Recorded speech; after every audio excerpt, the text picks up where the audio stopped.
नमस्कार दोस्तों, जैसा कि आप सबको पता होगा कि बिहार दरोगा के पदों के लिए 17 से न्याय पोस्ट के लिए आवेदन आ चुके हैं और इसका आवेदन शुरू भी हो चुका है, जिसका लास्ट डेट 26 सितंबर से लेकर 26 अक्टूबर तक है। यानी आपको 1 महीने का टाइम दिया गया है फॉर्म ऑनलाइन करने के लिए। तो बिना किसी देरी के आप फॉर्म ऑनलाइन कर सकते हैं और अपना जल्दी से जल्दी आवेदन कंप्लीट कर सकते हैं। तो चलिए देखते हैं कि इस वीडियो में के माध्यम से हम स्टेप बाय स्टेप कैसे बिहार दरोगा भर्ती के ऑनलाइन आवेदन करेंगे। तो सबसे पहले हम आ जाएंगे इस ऑफिशियल वेबसाइट पे। इस ऑफिशियल वेबसाइट का लिंक मैं आपको डिस्क्रिप्शन बॉक्स में दे दूंगा, वहाँ से आप देख लीजिएगा। और यहाँ पे देखिए 3 स्टेप में फॉर्म कंप्लीट होगा। पहला होगा register and make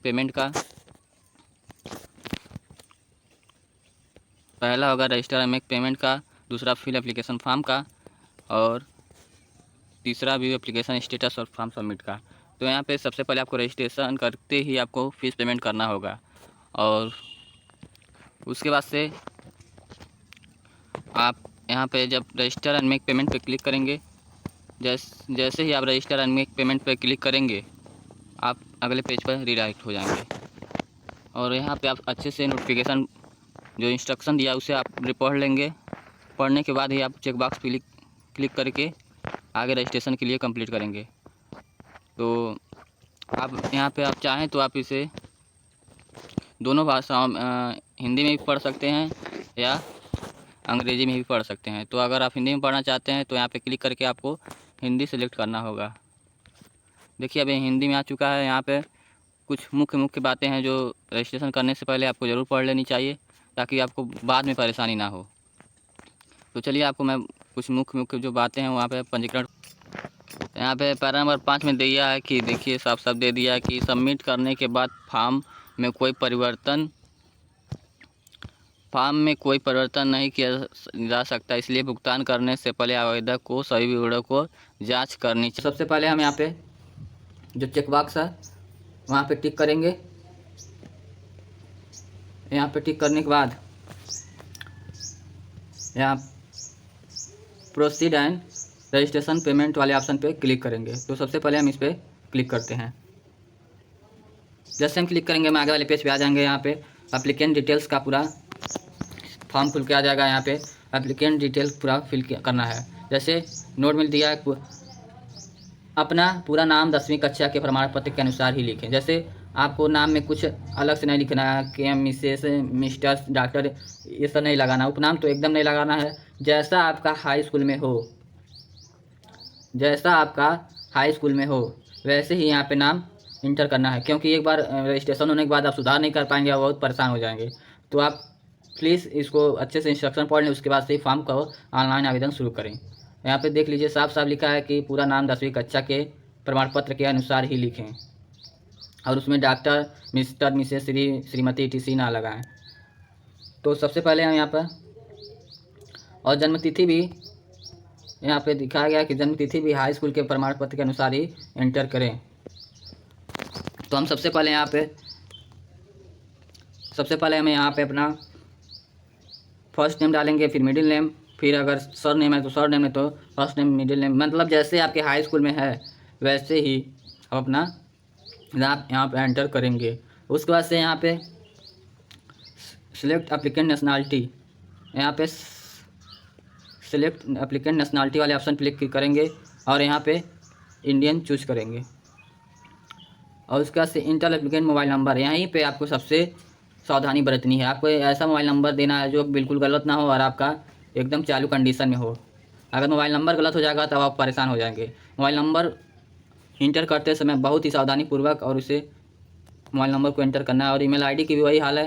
email ID भी एकदम सही जो चालू कंडीशन में वही भरना है, क्योंकि ईमेल आईडी के माध्यम से ही आपको OTP और DPSSC आयोग आपसे संपर्क करेगा और भविष्य में जो भी डॉक्यूमेंट वेरिफिकेशन इसी ईमेल आईडी के माध्यम से ही होगा और आपको भी पत्राचार होगा इसी ईमेल आईडी के माध्यम से ही होगा। तो आप इसे एंटर करते समय बहुत सावधानी बरतें।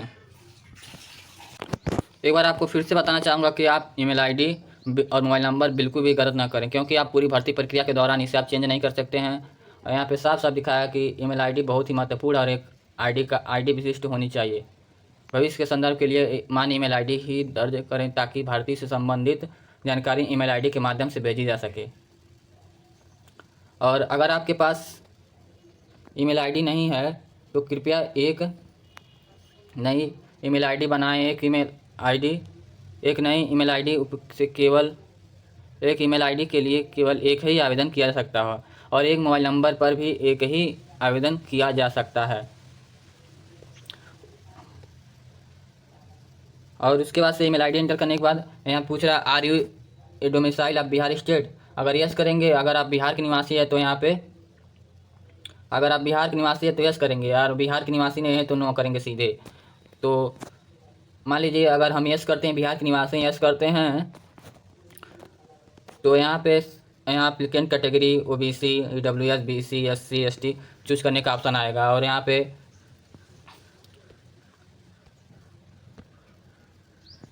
पे सिलेक्ट एप्लीकेंट जेंडर, उसके बाद से सिलेक्ट करेंगे डेट ऑफ बर्थ, सिलेक्ट करेंगे are you employer of Bihar government, yes no, जो आपका है वो सिलेक्ट करेंगे। तो चलिए सबसे पहले हम आपको बताते हैं कैसे सिलेक्ट करेंगे। जैसे आप बिहार के are you a domicile of Bihar state, आप अगर बिहार के निवासी यस किए हैं तो यहाँ पे कैटेगरी सेलेक्ट कर लीजिए और यहाँ पे अपना जेंडर सेलेक्ट कर लीजिए, जो भी है आपका मेल फीमेल ट्रांसजेंडर जो भी है आप कर लीजिए, सेलेक्ट कर लीजिए। उसके बाद से आपको यहाँ पे select applicant date of birth, DD या MOMY फॉर्मेट आपको बताए ही थे। तो आपको सबसे पहले अपना डेट ऑफ बर्थ चूज करना है, फिर यहाँ से आप मंथ चूज करना है, फिर यहाँ से आपका ईयर चूज करना है। तो डेट ऑफ बर्थ इंटर करते समय आप बहुत सावधानी बरतें। और उसके बाद से यहाँ पे दिखाया है कि are you an employ of Bihar government. अगर यस करेंगे तो आपको अपना बिहार गवर्नमेंट एम्प्लॉय होने का डिटेल देना होगा। जैसे ही आप यहाँ यस करते हैं, मान लीजिए हम यस करते हैं, तो यहाँ पे first joining date of service in government Bihar, मतलब डेट मांग रहा है जब आप पहली बार वहाँ पे ज्वाइनिंग किए थे बिहार गवर्नमेंट में सरकारी नौकरी के लिए। और अगर यस सर्विस यस करेंगे, नो है तो नो करेंगे। और अगर आप बिहार के बाहर के हैं, मतलब बिहार स्टेट से अदर स्टेट से आप काम को अप्लाई करेंगे तो यहाँ नो करेंगे। नो करते ही आपको यहाँ पे सीधे दिखा रहा है कि आप जनरल कैटेगरी के में आ जाएंगे, कोई आपको आरक्षण का लाभ नहीं मिलेगा। उसके बाद से यहाँ पे आपको अपना जेंडर सेम प्रोसेस वही रहेगा, केवल यहाँ पे यस करेंगे तो आपको अपना कैटेगरी डिटेल देना होगा। और यहाँ अगर are you a domicile of Bihar state, Bihar के निवासी नहीं नो करेंगे तो आपको सीधे जनरल में सिलेक्ट कर लिया जाएगा, जनरल में कैटेगरी में आपको रख दिया जाएगा। और यहाँ पे अपना जेंडर सिलेक्ट करने के बाद सेम वही प्रोसेस है। उसके बाद से हम प्रोसीड वाले ऑप्शन पे क्लिक करेंगे। सब कुछ करने के बाद हम यहाँ पे पूरा अच्छे से अपना जानकारी फिल करने के बाद हम यहाँ प्रोसीड वाले ऑप्शन पे क्लिक करेंगे यहाँ पे। उसके से अगले वाले पेज हमारा सामने खुल के आ जाएगा। और हम जैसे ही प्रोसीड वाले ऑप्शन पे क्लिक करेंगे, यहाँ प्रोसीड वाले ऑप्शन पे क्लिक करेंगे, वैसे ही हमारा अगला पेज खुल के हमारे सामने आ जाएगा। प्रोसीड वाले ऑप्शन पे क्लिक करते हैं। यहाँ पे अच्छे से डिटेल चेक करने के बाद, कैप्चा फिल करने के बाद हमें आपको यहाँ पे शो कर रहा है कि जो फीस है हमारी 100 रुपीज़ को, यहाँ पे 100 रुपीज़ का हमें पेमेंट करना है। तो हमें अगर फॉर्म चेक कर लिया कुछ गलत है तो एडिट एप्लीकेशन डिटेल्स ऑप्शन पे क्लिक करेंगे, नहीं तो हम सीधे मेक पेमेंट वाले ऑप्शन पे क्लिक करेंगे। और यहाँ पे भी पूछ रहा are you verified the detail, आपने अपना डिटेल वेरीफाई कर लिया है कि नहीं। अगर कर लिया है तो ओके पे क्लिक करेंगे। फिर एक बार देखिए पूछ रहा है कि the application fees is not refundable, यहाँ पे शो कर रहा है are you sure do you want to submit. इस पे आप ओके वाले ऑप्शन पे क्लिक कीजिए। जैसे ही हम मेक पेमेंट वाले ऑप्शन पे क्लिक करेंगे, हम सीधे फीस पेमेंट वाले पेज पे आ जाएंगे। और यहाँ पे 100 रुपीज़ का पेमेंट करना है। इसमें आप किसी से भी पेमेंट कर सकते हैं, कार्ड से पेमेंट कर सकते हैं, ATM कार्ड, डेबिट कार्ड से ATM पेमेंट कर सकते हैं, SBI कार्बोट क्रेडिट कार्ड से पेमेंट कर सकते हैं, इंटरनेट बैंकिंग माध्यम से पेमेंट करते हैं। आप जैसे चाहें वैसे पेमेंट कर सकते हैं। यहाँ पे आप UPI से भी पेमेंट कर सकते हैं, वॉलेट से पेमेंट कर सकते हैं आप। तो यहाँ पेमेंट का सभी ऑप्शन दिए गए हैं, आप जैसे भी चाहें आप पेमेंट कर सकते हैं। तो हमको सबसे अच्छा यूपीआई पड़ता है, हम यूपीआई से पेमेंट करेंगे। तो हमें यूपीआई से अगर पेमेंट करना है, अगर आपको यूपीआई से पेमेंट करना है तो आप यूपीआई वाले ऑप्शन पे क्लिक करेंगे, नहीं तो आप जैसा आपको अच्छा लगे आप पेमेंट कर सकते हैं उसी के माध्यम से। तो चलिए हम यूपीआई वाले ऑप्शन पे क्लिक करते हैं।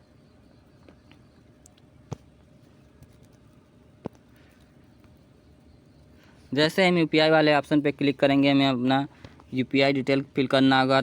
हमें सेफ्टी रीजन से यहाँ पे वीडियो थोड़ा स्किप करेंगे और यहाँ पे वीडियो थोड़ा कट करेंगे, आप ध्यान से देखते रहिए।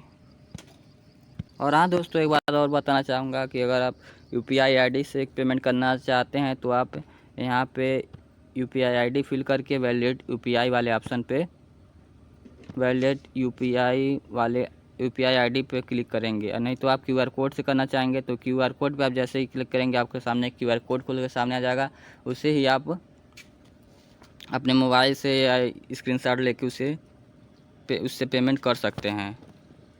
दोस्तों फीस पेमेंट कर देंगे, आपके पास ऐसा इंटरफेस खुल के सामने आ जाएगा जिसमें आपका रजिस्ट्रेशन आईडी शो करेगा। जो रजिस्ट्रेशन आईडी दिखा रहा है you have successfully filled in the registration form and payment has been received.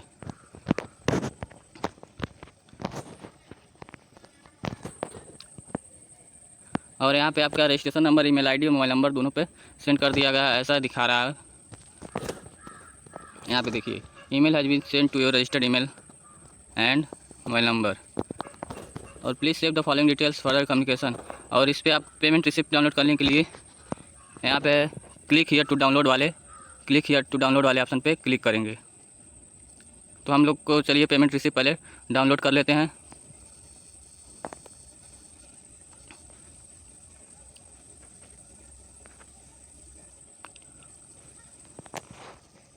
फिर हमें यहाँ पे ऑप्शन है कि proceed to fill application form. अगर आप तुरंत अपने एप्लीकेशन फॉर्म कंप्लीट करना चाहते हैं तो आप यहाँ पे proceed to fill application form पे क्लिक करेंगे। अगर आप कुछ देरी बाद या कुछ समय बाद अपना एप्लीकेशन फॉर्म सबमिट करना चाहते हैं तो इस पेज को कट करके छोड़ दीजिए, फिर लॉगिन आपको अपने ईमेल आईडी और डेट ऑफ बर्थ के साथ आप लॉगिन करके इस फॉर्म को फिर से कुछ समय बाद या कुछ दिनों बाद भी कर सकते हैं, ऑनलाइन मतलब कंप्लीट कर सकते हैं। तो आप यहाँ से रजिस्ट्रेशन आपका कंप्लीट हो गया, इसका स्क्रीनशॉट और प्रिंट आउट लेके अपने पास रख लीजिए। देखिए यहाँ आपका डिटेल पूरा शो कर रहा है, registration ID, name, mobile number, email ID. अगर आप भी आपको अभी यहाँ पे आपको कोई डाउट रह गया है कि हमारे फॉर्म में कुछ गलती हो गया है तो यहाँ पे आप कैंसिल रजिस्ट्रेशन फॉर्म का ऑप्शन है, यहाँ कर सकते हैं, लेकिन आपका फीस रिफंडेबल नहीं होगा। तो चलिए हम इस फॉर्म को कंप्लीट करते हैं। तो इस फॉर्म को कंप्लीट करने के लिए हमें प्रोसीड टू, यहाँ पे ऑप्शन है जो proceed to fill application form वाले ऑप्शन पे क्लिक करेंगे। यहाँ एक पावर शो कर रहा है, are you ready to education detail, address detail, मतलब आप अपने पूरे। फिर हमें यहाँ पे ऑप्शन है कि proceed to fill application form. अगर आप तुरंत अपने एप्लीकेशन फॉर्म कंप्लीट करना चाहते हैं तो आप यहाँ पे proceed to fill application form पे क्लिक करेंगे। अगर आप कुछ देरी बाद या कुछ समय बाद अपना एप्लीकेशन फॉर्म सबमिट करना चाहते हैं तो इस पेज को कट करके छोड़ दीजिए, फिर लॉगिन आपको अपने ईमेल आईडी और डेट ऑफ बर्थ के साथ आप लॉगिन करके इस फॉर्म को फिर से कुछ समय बाद या कुछ दिनों बाद भी कर सकते हैं, ऑनलाइन मतलब कंप्लीट कर सकते हैं। तो आप यहाँ से रजिस्ट्रेशन आपका कंप्लीट हो गया, इसका स्क्रीनशॉट और प्रिंट आउट लेके अपने पास रख लीजिए। देखिए यहाँ आपका डिटेल पूरा शो कर रहा है, registration ID, name, mobile number, email ID. अगर आपको अभी यहाँ पे आपको कोई डाउट रह गया है कि हमारे फॉर्म में कुछ गलती हो गया है तो यहाँ पे आप कैंसिल रजिस्ट्रेशन फॉर्म का ऑप्शन है, यहाँ कर सकते हैं, लेकिन आपका फीस रिफंडेबल नहीं होगा। तो चलिए हम इस फॉर्म को कंप्लीट करते हैं। तो इस फॉर्म को कंप्लीट करने के लिए हमें प्रोसीड टू, यहाँ पे ऑप्शन है जो proceed to fill application form वाले ऑप्शन पे क्लिक करेंगे। यहाँ एक पावर शो कर रहा है, are you ready to education detail, address detail, मतलब आप अपने पूरे एजुकेशन डिटेल है जो एड्रेस डिटेल है उससे आप सब तैयार हैं कि नहीं। तो इस पर ओके वाले ऑप्शन पे क्लिक करेंगे। जैसे ही हम ओके वाले पेज पे ऑप्शन पे क्लिक करेंगे अगला पेज हमारे सामने खुल के आ जाएगा। यहाँ पे भी नोट इंस्ट्रक्शन दे रहा है कि आपको फ़ोटो कैसे अपलोड करना है, फ़ोटो का साइज़ क्या रहेगा, ये सब इंस्ट्रक्शन दे रहा है। तो आप इसे अच्छे से पढ़ लेंगे। अगर आप चाहें इसे हिंदी में पढ़ने के लिए तो आप यहाँ से हिंदी सेलेक्ट कर सकते हैं। देखिए फिर से यहाँ दे रहा है ऑनलाइन आवेदन करने के लिए दिशा निर्देश, मतलब आवेदन करने के लिए जो इम्पोर्टेंट निर्देश यहाँ पे दिया गया है। पहले नंबर पे दिया शैक्षिक योग्यता प्रमाण पत्र। यहाँ पे देखिए शैक्षिक योग्यता प्रमाण पत्र में दे रहा है कि 10th matriculation, graduation, post graduation का आपके पास मतलब सर्टिफिकेट तैयार होना चाहिए, मार्कशीट, उसी में से आपको डिटेल फिल करना है। अगर आप एक सर्विसमैन में हैं तो शैक्षिक योग्यता प्रमाण पत्र, ग्रेजुएशन, पोस्ट ग्रेजुएशन या वैकल्पिक। आप यहाँ पे दिखा रहे कि फ़ोटोग्राफ अच्छी गुणवत्ता का होना चाहिए, यानी आप क्लियर फ़ोटो अपलोड करें। फ़ोटो की साइज़ 25 GB से कम होनी चाहिए।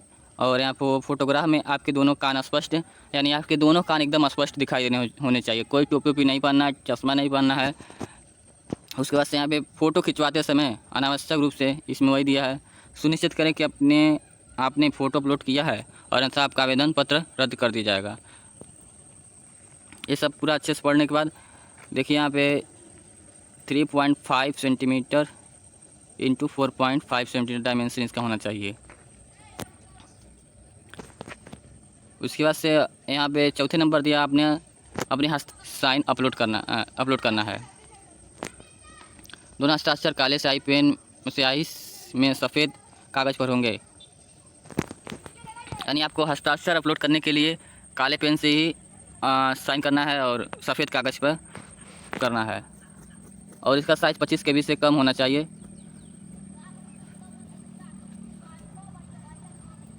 उसका से आवेदन पत्र भरने के लिए विवरण जो दिया है, यानी इंस्ट्रक्शन तो बहुत लंबा दिया है, इसे आप अच्छे से पढ़ लीजिए। यहाँ पे आवेदन पत्र का भरने के लिए जो पूरा स्टेप बाय स्टेप डिटेल दे दिया है। अगर आप चाहें तो पढ़ सकते हैं, उसके बाद नहीं तो आप यहाँ पे चेकबॉक्स पे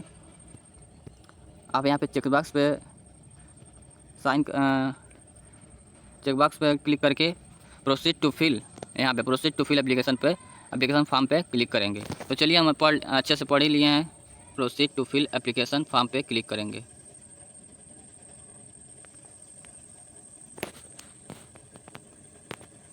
जैसे हम proceed to fill application form पे क्लिक करेंगे, हमारा सारा डिटेल एप्लीकेंट डिटेल के रूप में ऊपर खुल के सामने आ जाएगा। आप यहाँ से देखिए, यहाँ पर पूरा आपका डिटेल शो करने लगेगा। फिर यहाँ पे आपको पोस्ट सेलेक्ट करने का ऑप्शन दिया जाएगा, तो यहाँ से क्लिक करके आप पोस्ट सेलेक्ट कर लेंगे। यहाँ पे देखिए आपका पोस्ट, देखिए सब इंस्पेक्टर के लिए पोस्ट है, तो यहाँ पे एक ही ऑप्शन दे रहा है, इसे हम सिलेक्ट कर लेंगे। फिर से यहाँ पे देखिए नोटिस दे रहा है कि अपना पिता का नाम 10वीं कक्षा के प्रमाण पत्र के अनुसार ही लिखें, यानी हमें अपना नाम, date of birth, father name, mother name सब हाई स्कूल के हिसाब से ही लिखना है और कहीं के डॉक्यूमेंट्स के हिसाब से नहीं लिखना है, नहीं तो हमारा फॉर्म भी रिजेक्ट हो सकता है। देखिए यहाँ पे फादर नेम सेलेक्ट करने का ऑप्शन दे रहा है। फादर नेम फिल करने का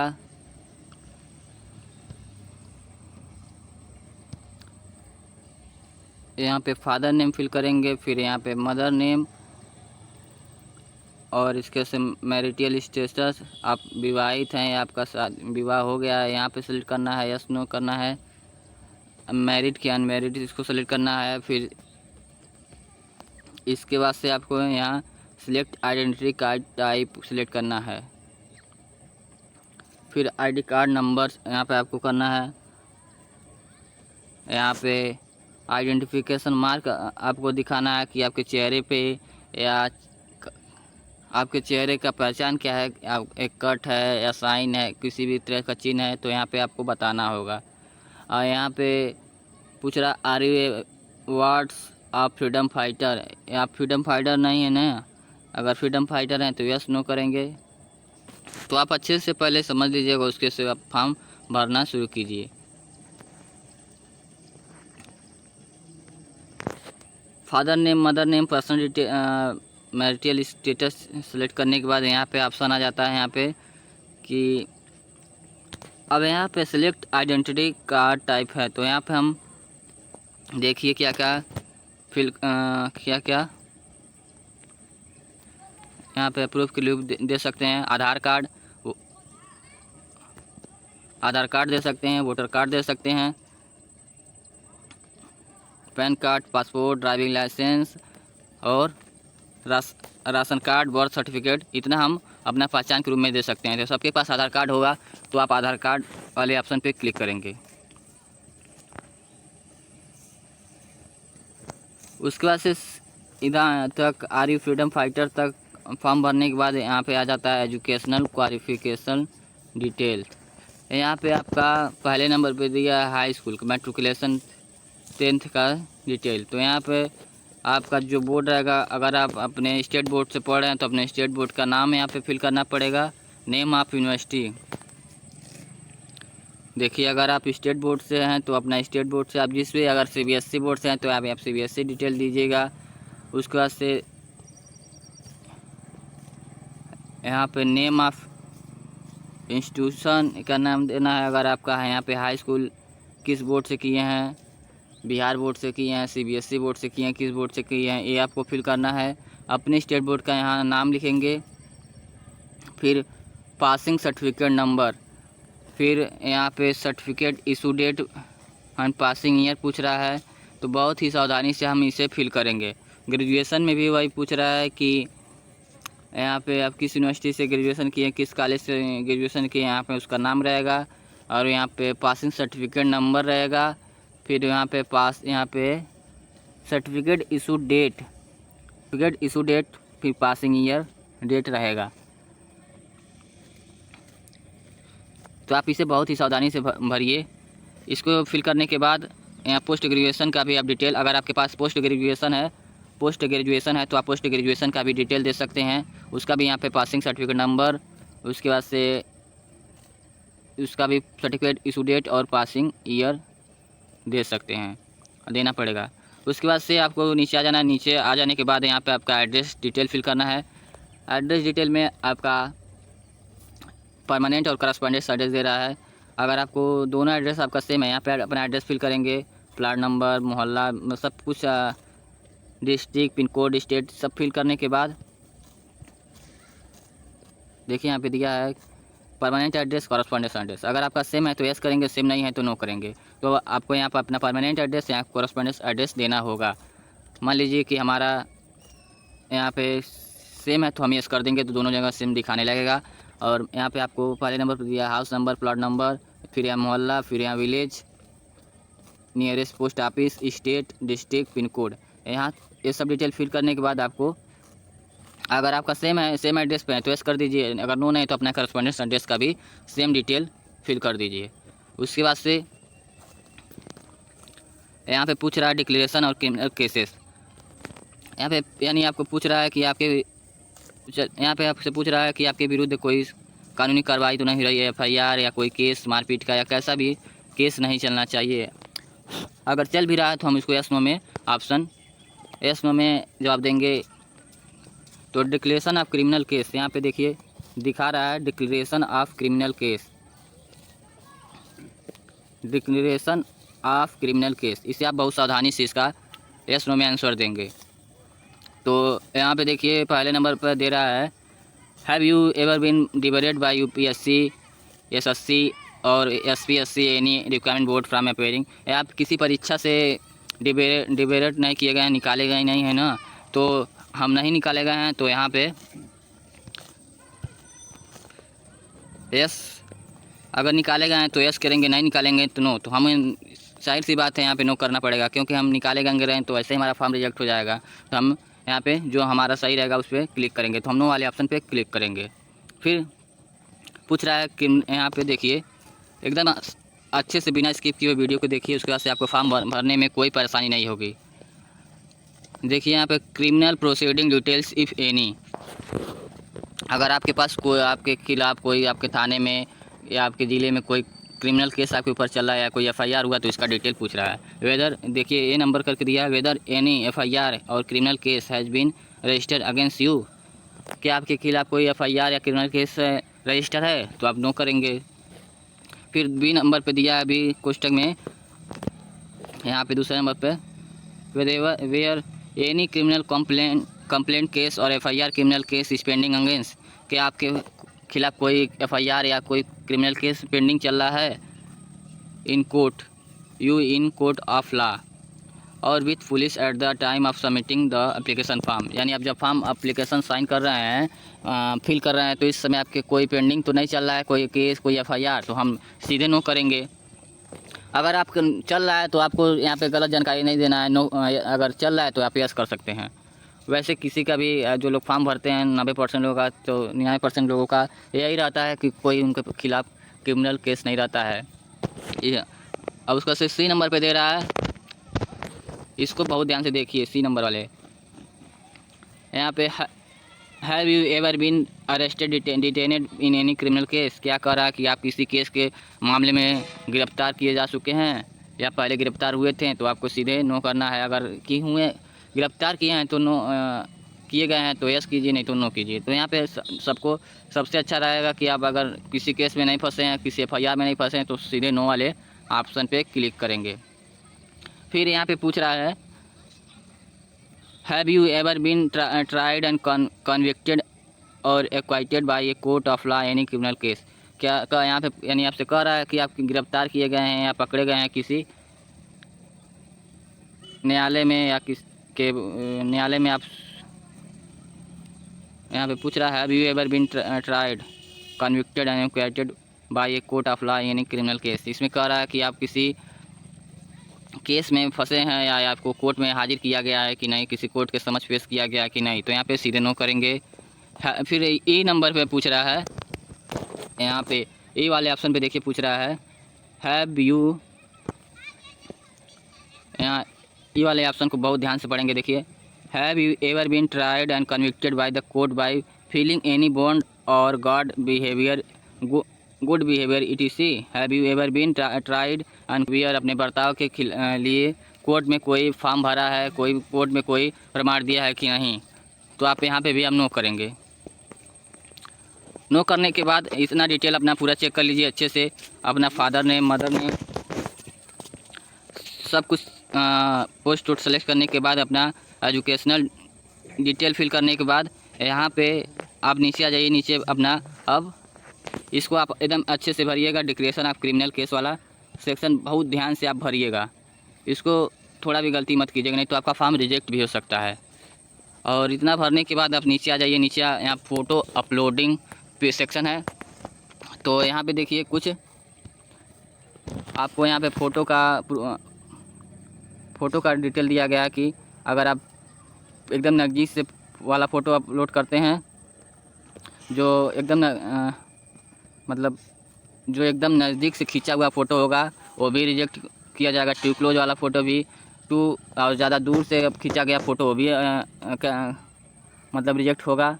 और यहाँ ब्लरेड फ़ोटो का भी आपका रिजेक्ट कर दिया जाएगा। इंक मार्केट का फ़ोटो भी आप इसे अच्छे से देख लीजिए। और यहाँ पे कुछ यहाँ पे दिखाया गया है फ़ोटो की कैसे फ़ोटो, यानी एकदम अच्छे से खींचा हुआ फ़ोटो, यहाँ पे जैसे फ़ोटो दिखाया गया वैसे ही फ़ोटो आप खींच के या पासपोर्ट साइज़ फ़ोटो आप बनवा के अपना ही साइन आप अपलोड कीजिए। उसका से यहाँ पे देख रहा है पॉइंट टू फॉलो। आप कुछ मुख्य बातें यहाँ पे दिया सिग्नेचर अपलोड करने के लिए। इसका फाइल साइज में लास्ट में दिया है the file size must be less than 50 KB, यानी आपका फ़ोटो 50 KB से कम होना चाहिए जो सिग्नेचर का होगा। और फ़ोटो का तो 25 KB दिया ही, हम इंस्ट्रक्शन पहले ही पढ़ चुके हैं। It should be black ink, यानी काले पेन से आपको सफ़ेद पेज पे साइन करके उसे JPG PNG प्रारूप में फ़ोटो सिग्नेचर अपलोड करना है। ये सब अपलोड करने के बाद हम देखिए दोस्तों, हमने सभी डिटेल अच्छे से फिल कर लिया है।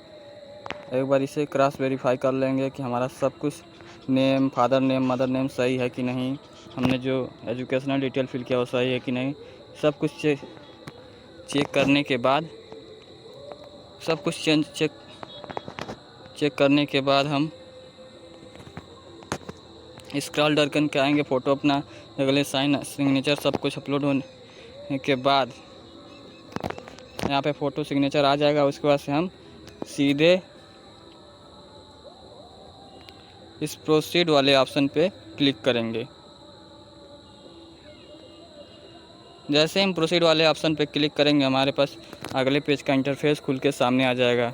देखिए यहाँ प्रीव्यू वाला पेज हमारे सामने खुल के आ चुका है और यहाँ पे एक दिखा रहा है कि please verify the detail of the application form filled in by you. कृपया अपने द्वारा भरे गए पंजीकरण फॉर्म का विवरण अच्छी तरह जांच लें। तो इसके लिए हम अपने पूरा डिटेल एक बार अच्छे से चेक कर लेंगे, क्योंकि एक बार फॉर्म सबमिट होने के बाद हम इसमें सुधार नहीं कर पाएंगे। तो हम लोग अपने आधार नंबर, आधार कार्ड डिटेल और पासिंग एजुकेशनल डिटेल सब कुछ एकदम क्रॉस अच्छे से वेरीफाई करने के बाद हम लोग यहाँ पे एड्रेस डिक्लेरेशन सब कुछ चेक करने के बाद हम यहाँ पे टिक बॉक्स शो कर रहा है, टिक बॉक्स पे क्लिक करेंगे और चेक बॉक्स पे ओके क्लिक करके यहाँ पे कैप्चा फिल करके अगर हमारा डिटेल कुछ भी अगर इसमें गलत है तो हम यहाँ पे एडिट डिटेल्स वाले ऑप्शन पे क्लिक करके हम इस पर सुधार कर लेंगे। नहीं तो हम कैप्चा फिल करने के बाद हम सीधे सबमिट एप्लीकेशन फॉर्म वाले ऑप्शन पे क्लिक करेंगे। तो यहाँ पे पॉपअप दिखा रहा है अभी वेरीफाइड द डिटेल, कि आपने अपना डिटेल पूरा चेक कर लिया। अगर हाँ तो ओके पे क्लिक करेंगे। फिर से पॉपअप दिखा रहा है कि do you want to submit the application form. तो हम अपना फॉर्म चेक कर लिया और ओके वाले बटन पे क्लिक करेंगे। आ गया है कि एक पेज खुल के सामने आ गया है जिसमें सीधे शो कर रहा है कि the application form is provisionally accepted, यानी हमारा फॉर्म एकदम फाइनल सबमिट हो चुका है। और रजिस्ट्रेशन आईडी भी दिखा रहा है, यहाँ पे पूरा डिटेल आपका दिखा रहा है। अब यहाँ पे आपको फॉर्म प्रिंट करना है, तो यहाँ ऑप्शन शो कर रहा है कि प्रिंट का, इसी पे हम लोग क्लिक करेंगे। जैसे हम प्रिंट पे क्लिक करेंगे हमारा PDF फॉर्म डाउनलोड हो जाएगा। और हाँ दोस्तों, अगर ये वीडियो पसंद आए तो प्लीज़ एक लाइक, सब्सक्राइब अपने दोस्तों के साथ शेयर ज़रूर कीजिएगा। और कुछ भी डाउट हो तो कमेंट करके पूछ लीजिएगा, क्योंकि ये वीडियो बनाने में बहुत मेहनत लगती है। तो प्लीज़ एक लाइक ज़रूर कीजिएगा, और अगर वीडियो में नए आए हो, चैनल पर नए आए हो तो एक सब्सक्राइब जरूर कीजिए। वीडियो पूरा वॉच करने के लिए आपका धन्यवाद।